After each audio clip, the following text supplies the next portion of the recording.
Thank you so much for joining me. This is Gary Zacharias. We're taking a look at different apologetics books. This podcast is called the Apologist Bookshelf. The book I wanted to pull off the shelf and take a look at today, I've done in a previous podcast. It's called Answering Jehovah's Witnesses, Subject by Subject.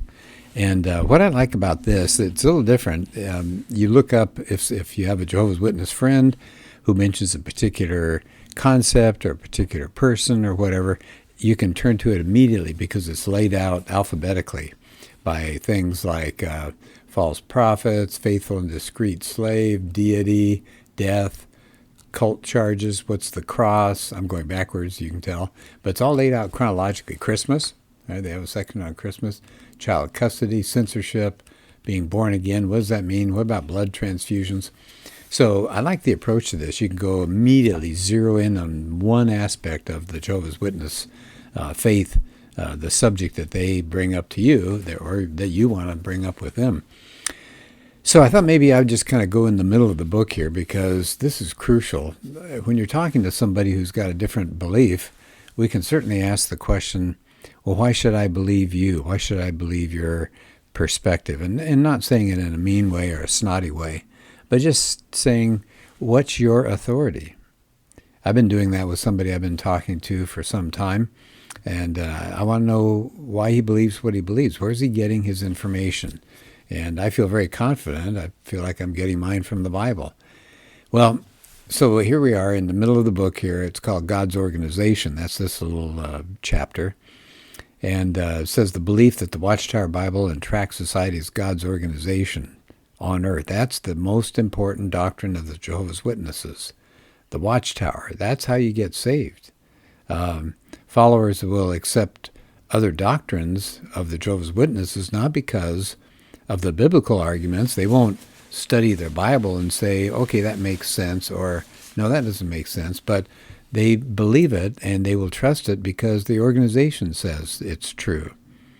And of course, one of the big problems with Jehovah's Witnesses is that their beliefs are subject to change. They feel they get new truths from God. So what's the background of Jehovah's Witnesses? Very quickly, I won't spend much time on it. But here's what they say in their own magazine. In the early 1870s, a group of earnest, open-minded Bible students started to meet for an unbiased study of God's Word. Now, it sounds like they just liked the Bible and they wanted to see what God really had for them. But it says that gives you no indication that this group, these Jehovah's Witnesses, started as a splinter group that was breaking away from another existing group, another existing church. It actually began as a break-off from some Adventists. It says Watchtower literature today obscures that fact because Jehovah's Witnesses are strongly warned against following any breakaway group themselves, even though their own organization started as a breakaway group. The report now, recently, I guess, is that they have more than 12 million people attending meetings all over the place. Did you know Jehovah's Witnesses, or at least according to this book, are the second largest religion in Poland, Italy, Spain, and Portugal? Wow. Something like 75,000 local congregations. And now that's impressive, no doubt about it. But the author here, by the way, I didn't mention his name, it's David Reed. He's the author of the book. He says the people that are devoted to the Jehovah's Witness organization are really devoted to it. It's close to idolatry. In fact, in 1979, their organization put out a booklet that said, "Put faith in a victorious organization." And they present their organization as an object of faith for the followers. They say, "Come to Jehovah's organization for salvation." That's a direct quote from a November 1981 Watchtower booklet. You've got to have complete obedience to the organization. It's got to be unquestioning. In fact, here's one statement that's kind of eye-opening, I think, from the Watchtower again. "Avoid independent thinking, questioning the counsel that is provided by God's visible organization." Do you hear that? Avoid independent thinking. In other words, if we say it, you snap too. They're told their lives depend on it. Here's another quote from the Watchtower. "Jehovah is using only one organization today to accomplish his will. To receive everlasting life in the earthly paradise, we must identify that organization and serve God as part of it." So basically, what are they doing? They're going to Jehovah's Witnesses, to that organization for salvation. That's their Savior. It's the organization, not Jesus. That's their Lord. You talk about idolatry, I can see what he's talking about here. He said, if you look back at the early church, he said, take a look. Jesus didn't set up his apostles as a visible organization, so in the future, disciples could put their faith in them. Here's what Jesus said. He said, future disciples are going to be people, this is John 17:20, people who put faith in me through their words. So the apostles taught new disciples, don't put your faith in us, put your faith in Jesus Christ. So I think that's powerful. So the Bible doesn't say to put your faith in a man-made organization. It says, and this is 1 John 5:13, put your faith in the name of the Son of God. And as he ends this little section, he says, to prove that the Watchtower Society is not God's organization, look at its beginnings. Look at its doctrinal flip-flops. Look at its failed prophecies. And all of these are covered in the booklet here. If you look up Adventist Origins in the book, it tells you how it began. If you look up New Light, you'll see doctrinal flip-flops, the things they used to believe in that they don't now, and vice versa. Look at the failed prophecies. It's got a whole section called False Prophecies, and I think I covered that in a previous podcast. Okay, so I'm in the letter G, so that's God's organization. Here's another letter G subject I think is fascinating. It's called gospel. So this says, if you ask a Jehovah's Witness why they're knocking at your door, here's the Bible verse they'll go to. Matthew 24:14. And this good news of the kingdom will be preached in all the inhabited earth for a witness to all the nations, and then the end will come. And they say to you, we've come to your door to share the gospel with you, the good news of God's kingdom. Well, what is the good news of the kingdom? It's different than the gospel that was preached by the apostles and by Christian missionaries for about 1900 years. So what do they believe? Well, here it is. They believe Jesus returned invisibly in 1914. Now, I always thought that's kind of convenient. If he returned invisibly, then you can't dispute it. How could you argue? Anyway, so they say Jesus returned invisibly in 1914 and established God's kingdom in heaven.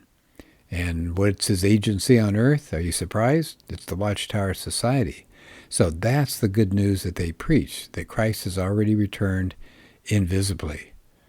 And they'll even acknowledge, he says they acknowledge that this good news is not the same as the gospel, the good news preached by Christians, but they don't see anything wrong with that. They think it's great that they have different good news. And this is a quote from the Watchtower, their journal. The kingdom witnessing of Jehovah's Witnesses since 1914 has been something far different from what Christendom's missionaries have published both before and since 1914. Different? How so? What Jehovah's Witnesses have preached worldwide since 1918 is something unique. The preaching of this good news of the Messianic kingdom as having been established in the heavens in 1914. Well, here's the problem for them. The Bible plainly warns against the preaching of a different gospel. Let me read, he quotes Galatians here, and I think it's important. We need to think about this. Galatians 1, verses 8 and 9. Here's what Paul had to say. However, even if we or an angel out of heaven were to declare to you as good news something beyond what we declared to you as good news, let him be accursed. As we have said above, I now say again, whoever it is that's declaring to you as good news something beyond what you accepted, let him be accursed. So here's a pretty simple question. Reed says, ask the Jehovah's Witness, did the Apostle Paul teach that the disciples in Galatia, did the Apostle Paul teach the disciples in Galatia that Christ would return in 1914 and set up a visible organization and have a headquarters in Brooklyn, New York? Well, silence. No. And if not, then the Watchtower's good news is something beyond what the Galatians accepted. So what does that mean? That places Jehovah's Witnesses under God's curse. That's a different gospel. All right, so there's the second G that I wanted to cover. Here's the third one. So the first one is, are the Jehovah's Witnesses really God's organization? Secondly, what about the gospel that they preach? It's a different gospel. Here's the third G. It's their governing body. It's very secretive. They said there are about 12 people. Kind of depends on deaths and new appointments, and they govern out of Brooklyn, New York. And it says they try to liken those people that are in the governing body to Christ's 12 apostles. It says actually Jehovah's Witnesses view the governing body members as having apostolic authority and having prestige. And so they give you a little history here, and I won't bother with that necessarily, but they said it's at the secret meetings of the governing body that they formulate their doctrine. And they actually vote on new truths that replace old light. See, that's that section again on new light. They keep thinking that God replaces some of his old ideas with new ideas. So what does that do? I mean, that really bothers me, because we're talking about now a God who changes. And not just a God who adds new things, it's a God who contradicts what he had previously established as what he wanted for people. So anyway, it's at these secret meetings of the governing body where they formulate the new doctrine that replaces the old doctrine. And it's very secretive. These top-level goings-on behind closed doors were not supposed to be heard of from anybody. But in 1983, there's a former governing body member, Raymond Franz, F-R-A-N-Z, and he put out his book. It was called Crisis of Conscience. And Jehovah's Witnesses were told, if you read that book, you'll be disfellowshipped, and that means we'll cut you off. They call that apostate literature. But they said people who do examine its evidence often quit the Jehovah's Witnesses voluntarily because it's so powerful. So he suggests, I say he, that's Reed, suggests Crisis of Conscience is usually, he claims, the most effective book to give to a Jehovah's Witness who's beginning to question his or her beliefs. That's really powerful. I think that's good. Okay, well, I'll leave it at that point. But again, I hope you can see this book is clear. It doesn't go into a huge amount of detail and depth that would wear us out. But he goes through so many things. Vaccinations, what do they believe about that? Spiritism, taxes, justification, marriage, heaven, this business of disfellowshipping. That's just really cruel to me. But anyway, so they go through topic by topic. It's alphabetical, and you learn what the Jehovah's Witnesses teach. And David Reed also had a previous book, Jehovah's Witnesses Answered Verse by Verse. So I think that's interesting too. So who's this Joseph Reed? He's the president of Gospel Truth Ministries. He also wrote Index of Watchtower Errors. He wrote another book about Jehovah's Witness literature, a critical guide to Watchtower publications. So he's got their literature. He doesn't make this stuff up. He says this is what they've said, and here's the date that the Watchtower information came out. So I strongly recommend the book. It is a little bit older, but I wouldn't think that would make a huge difference. 1996. So it's been around a while, but the basic teachings here are just really clear. He does a great job. Okay, well, thanks for joining me, and we'll do another podcast, I hope, soon.